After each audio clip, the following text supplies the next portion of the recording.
The crisp autumn air was filled with the rustle of leaves as my brother, Tom, and his son, Alex, arrived at our doorstep. It had been years since we last saw each other, their lives unfolding in distant cities, away from the mundane bustle of our small town. The visit was unexpected but welcome, a pleasant interruption to an otherwise uneventful season. As I watched them unload their bags from the car, I felt a strange unease settle over me, not because of their arrival, but because of Jenna, my wife, whose excitement seemed tinged with an odd familiarity. She fluttered around them with a warmth and eagerness that was uncharacteristic, even for her usually sociable nature. "David, isn't it wonderful to have the house full again?" Jenna's voice broke through my thoughts as she passed me, carrying a tray of lemonade to the porch where Tom and Alex had settled. "It sure is," I replied, though my voice lacked the enthusiasm I felt was expected of me.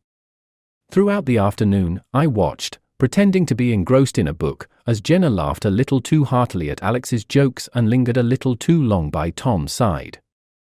They shared stories of their travels, of places that Jenna and I had never visited, and exchanged glances filled with an unspoken understanding. Dinner was a noisy affair, filled with reminiscences and old family tales. Jenna, usually reserved with guests, was vivaciously animated, her eyes alight with a spark I hadn't seen in years. Later, as I was tucking the edges of the guest room sheets, Tom clapped a hand on my shoulder. "It's good to be back, Dave." "Really good." "Seems like you've kept in touch more than you let on," I commented casually, watching his face for a reaction. Tom's eyes flickered, just a hint of something hidden before a smile creased his face. "Well, you know, social media keeps everyone connected these days." That night, as Jenna and I lay in the darkness, her whispers about how nice it was to have family around did nothing to ease the gnawing suspicion in my mind. Something was not right. The familiarity between her and my brother, and even Alex, seemed rooted in a shared past I was not part of. Driven by a mix of dread and curiosity, I made a decision. I had to find out what was going on. The next day, I feigned a headache and declared I needed to stay back from work. Jenna kissed my forehead, a touch of concern in her eyes that almost made me feel guilty for doubting her. As I heard the car pull away, my resolve solidified. I spent the morning searching through Jenna's study, her personal emails, and messages, anything that could offer a clue. But it was her diary, tucked away in the back of her desk drawer, that caught my attention.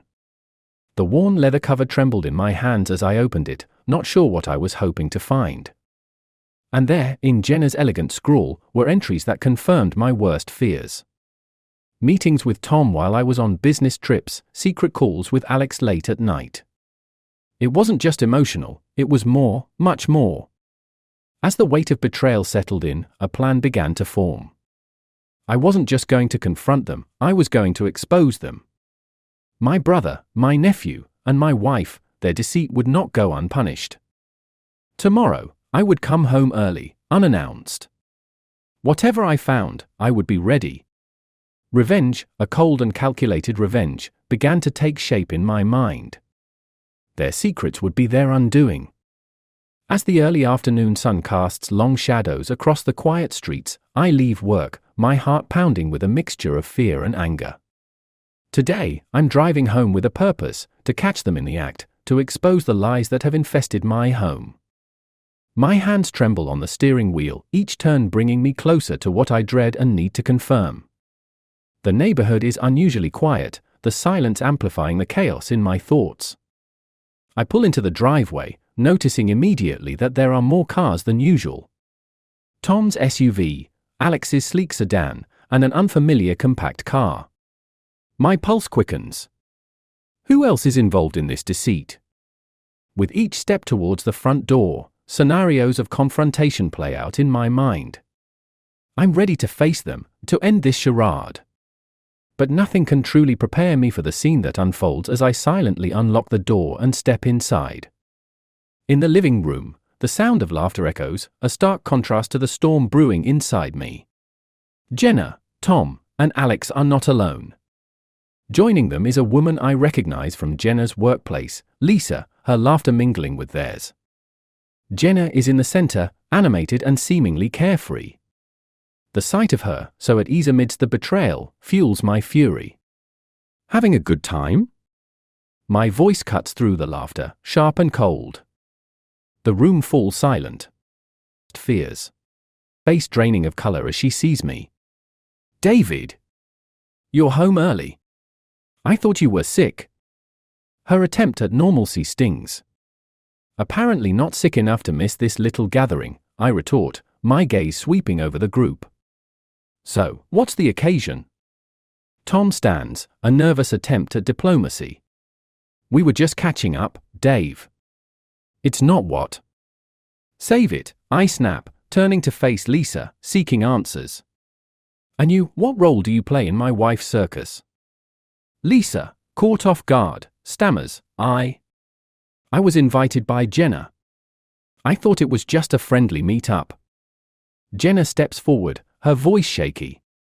David, please, let's talk about this privately. No, Jenna. No more secrets.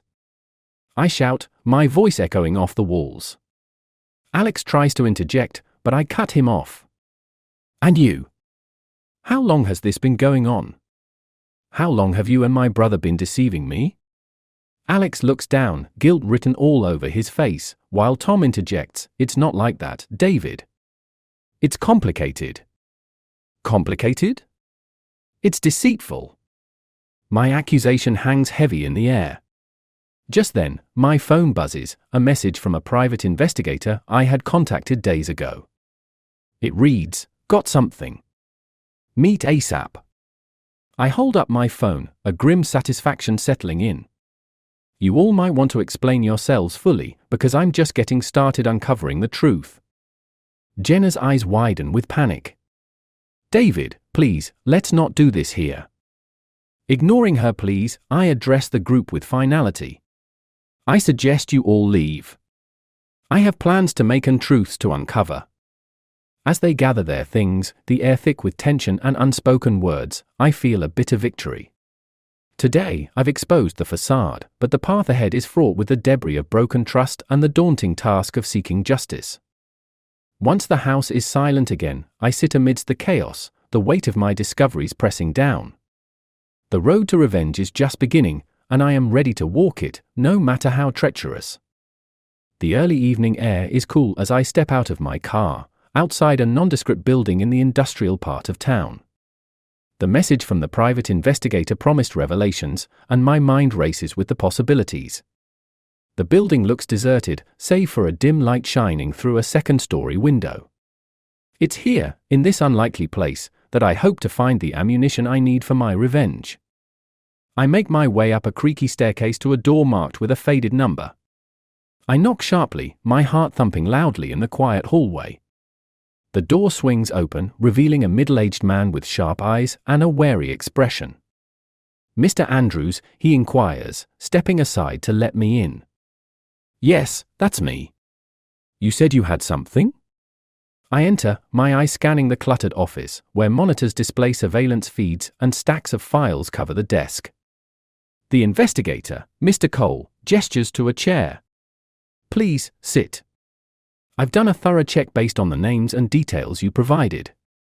It's more tangled than you suspected. He turns his computer screen towards me, showing photographs of Jenna with Tom and Alex, not just in casual settings, but in moments of clear intimacy. There are dates and timestamps, evidence of a timeline that stretches back far longer than I had imagined. This is just the start, Mr. Cole continues, handing me a folder thick with papers. Your wife, your brother, and his son have been careful, but not careful enough. There are financial transactions, too, payments from your accounts to a joint account they set up. It's not just personal, it's financial betrayal as well. I grip the edge of the desk, the impact of his words sinking in. Financial? What are we talking about here? They've been funneling money from your business accounts. It looks like they were planning something bigger. Maybe leaving you bankrupt as they made off together. Rage and disbelief swirl through me. I need copies of everything. This goes to court. Mr. Cole nods, his face grim. I thought you might say that. I've prepared everything you'll need for a lawyer. But be warned, Mr. Andrews, this is going to get messy. Let it, I say, my voice cold. They started this. I'll finish it. Leaving the office with the folder under my arm, I feel a hollow victory. The evidence burns in my hand like a firebrand, ready to sear those who betrayed me. As I drive home, the night seems darker, the city more alien. Back home, the house is silent and somber as if it too senses the storm to come. I spend the night in my study, poring over the documents, each page turning up the heat of my anger and solidifying my resolve. The next morning, I make calls to arrange meetings with my lawyer and a financial advisor. With each appointment set, the pieces of my plan slot into place. By afternoon, I'm ready. I call Jenna, my voice calm, belying the turmoil inside. We need to talk. Tonight. There's a lot you need to explain. Her voice trembles through the phone. David, Save it, I interrupt. 8 o'clock. Be ready to discuss everything. The call ends with a click, and I sit back. The stage is set, the actors ready, and soon the curtain will rise on the final act of this tragedy. As I wait, the weight of the coming confrontation presses down on me, but there's no turning back. I am committed to this path of retribution, driven by the betrayal that has cut too deep to forgive. The clock strikes 8 as Jenna walks into the living room, her face pale and her hands visibly trembling. The room feels colder than usual, the tension thick as the silence stretches between us. David, she begins, her voice a whisper. Sit down, Jenna, I interrupt, my tone leaving no room for pleasantries. She obeys, sinking into the sofa as if her legs can no longer bear her weight. I sit across from her, the folder of evidence on the coffee table between us, an unspoken accusation. I know everything, I say, watching her closely. The affairs, the money. How could you? Jenna's eyes fill with tears, her lips quiver as she struggles to find the words. I'm so sorry, David. It wasn't supposed to go this far. But it did, Jenna. It went too far. Why? My demand for an answer hangs heavy in the air. She takes a deep breath, steadying herself. It started out innocently enough, just some flirting. But we were struggling, you and I found comfort in Tom, and then Alex. And the money? I press, unable to keep the bitterness from my voice. That was Tom's idea. He said it was just to cover trips and gifts.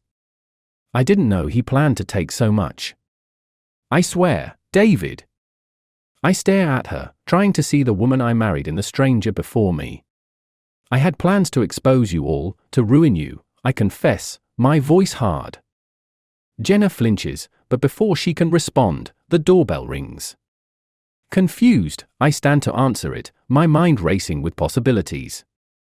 I open the door to find a disheveled Tom and a wary Alex standing there. Can we come in? Tom asks, his usual confidence gone. I nod stiffly, stepping aside to let them enter. They sit down, joining Jenna, who has wrapped her arms around herself protectively. David, we're here to set things right, Alex starts, his voice steady despite his nervous appearance. Set things right? I scoff. A bit late for that, isn't it? Tom interjects, we're not just here to apologize. We're here to fix what we broke. Financially and personally. And how do you propose to do that? I ask skeptically. We've arranged to pay back every cent, with interest, Tom says, pulling out a check. And we're here to confess everything. To you, to anyone you want.